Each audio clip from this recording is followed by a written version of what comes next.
All right, guys. Let me make this clear. This is not a post-game analysis video.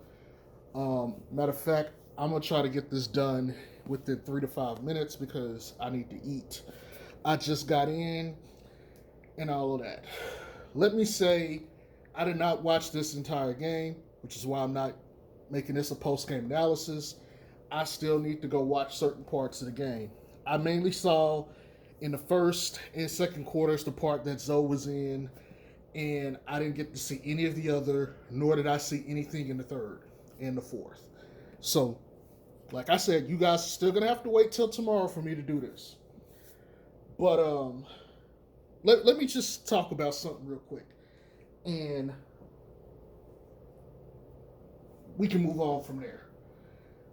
Look, let me preface this by saying this is the New Orleans Pelicans we're talking about, whose two players that they are relying on right now are B.I. and Valanciunas. Okay? That's what they're relying on to try to win games since Zion's not there. They don't have much. Like, the talent drop off is tremendous. They don't have much of anything at all helping them.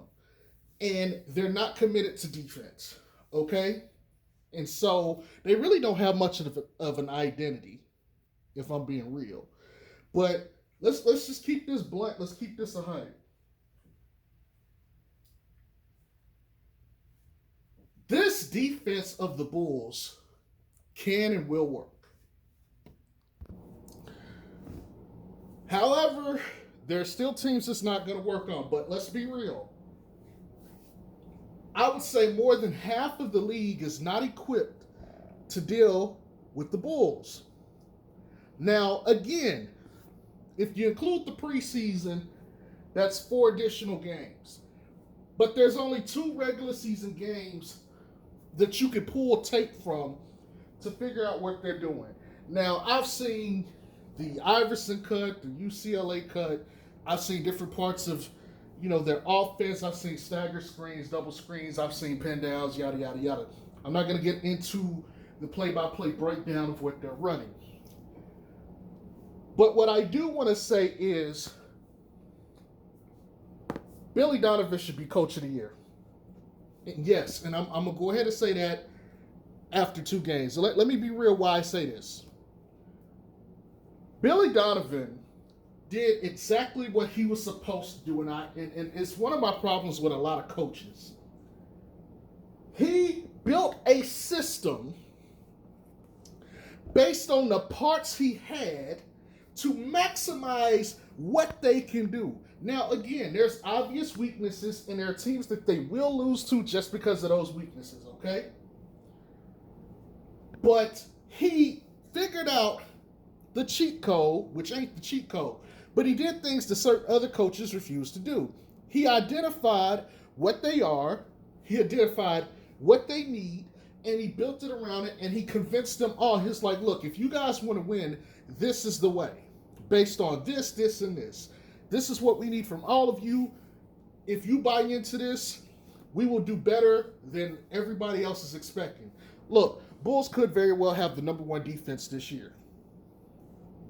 Very well could. And it wouldn't surprise me one bit. But that doesn't mean when you have to deal with the proper teams, they're not going to put it on their ass, because they will. Now, I need to kind of control this because I kind of want to start talking about the game, and I don't need to. It's going to become evident after this week, like for the next, I'd probably say after the Toronto game, it's going to start becoming evident how good this team can be and what they can be. And what I mean by that is, I don't mean after Toronto we'll know. What I'm saying is that slew of games from after Toronto to like the end of November is going to be very telling. Now, we match up very well with some of those teams, and some of those teams, they will straight up kill us. That is going to be the real test. Don't get too far ahead, stay even kiltered, and wait this out.